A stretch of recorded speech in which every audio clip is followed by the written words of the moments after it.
2025ನೇ ಸಾಲಿನ ವಿಶ್ವ ಧ್ವನಿ ದೃಶ್ಯ ಮನರಂಜನಾ ಶೃಂಗ ಮೇ ತಿಂಗಳ 1ರಿಂದ 4ರವರೆಗೆ 4 ದಿನಗಳ ಕಾಲ ಮುಂಬೈನಲ್ಲಿ ನಡೆಯಲಿದೆ. ಕೇಂದ್ರ ವಾರ್ತಾ ಮತ್ತು ಪ್ರಸಾರ ಖಾತೆ ರಾಜ್ಯ ಸಚಿವ ಡಾಕ್ಟರ್ ಎಲ್ ಮುರುಗನ್ ಈ ಕುರಿತು ಮಾಹಿತಿ ನೀಡಿದ್ದು, ಮನರಂಜನಾ ವಲಯಕ್ಕೆ ಸಂಬಂಧಿಸಿದ ಪ್ರಮುಖರು ಪಾಲ್ಗೊಳ್ಳಲಿದ್ದಾರೆ. ಭಾರತ ಕ್ರಿಯಾಶೀಲ ಆರ್ಥಿಕತೆಯಲ್ಲಿ ಅಪಾರ ಅವಕಾಶಗಳನ್ನು ಹೊಂದಿದ್ದು, ಯುವ ಪ್ರತಿಭೆಗಳಿಗೆ ಅತ್ಯುತ್ತಮ ಅವಕಾಶ ದೊರೆಯಲಿದೆ ಎಂದು ತಿಳಿಸಿದರು. ಶೃಂಗವು ಮನರಂಜನಾ ಕ್ಷೇತ್ರದ ಹೂಡಿಕೆದಾರರು ಮತ್ತು ಕ್ರಿಯಾಶೀಲ ಪ್ರತಿಭೆಗಳನ್ನು ಜೋಡಿಸುವ ವೇದಿಕೆಯಾಗಲಿದೆ. ಭಾರತವನ್ನು ಜಾಗತಿಕ ವಿನೂತನ ವಿಷಯ ಕೇಂದ್ರವನ್ನಾಗಿ ರೂಪಿಸುವ ಉದ್ದೇಶ ಹೊಂದಿದೆ ಎಂದು ತಿಳಿಸಿದರು.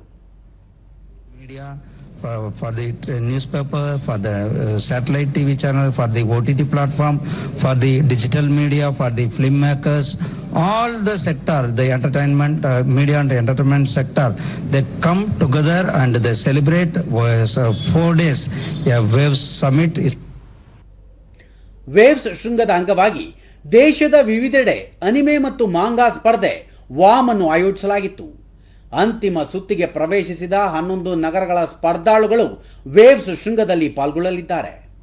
ಭಾರತದ ಮಾಧ್ಯಮ ಮತ್ತು ಮನರಂಜನಾ ಸಂಘಟನೆ ಆಯೋಜಿಸಿದ್ದ ವಾಮ್ ಸ್ಪರ್ಧೆಯಲ್ಲಿ ವಿದ್ಯಾರ್ಥಿಗಳು, ವೃತ್ತಿಪರರು ಪಾಲ್ಗೊಂಡಿದ್ದಾರೆ. ಧ್ವನಿ ಹಾಗೂ ದೃಶ್ಯ ಮಾಧ್ಯಮಕ್ಕೆ ಸಂಬಂಧಿಸಿದ ವಿವಿಧ ಸ್ಪರ್ಧೆಗಳನ್ನು ಬೆಂಗಳೂರು ಸೇರಿದಂತೆ ದೇಶದ 11 ನಗರಗಳಲ್ಲಿ ನಡೆಸಲಾಗಿತ್ತು. ಅನಿಮೇಷನ್, ಕಾಮಿಕ್ಸ್, ಮಾಧ್ಯಮ ಮತ್ತು ಮನರಂಜನಾ ವಲಯದ ತಜ್ಞರು ತೀರ್ಪುಗಾರರಾಗಿದ್ದರು.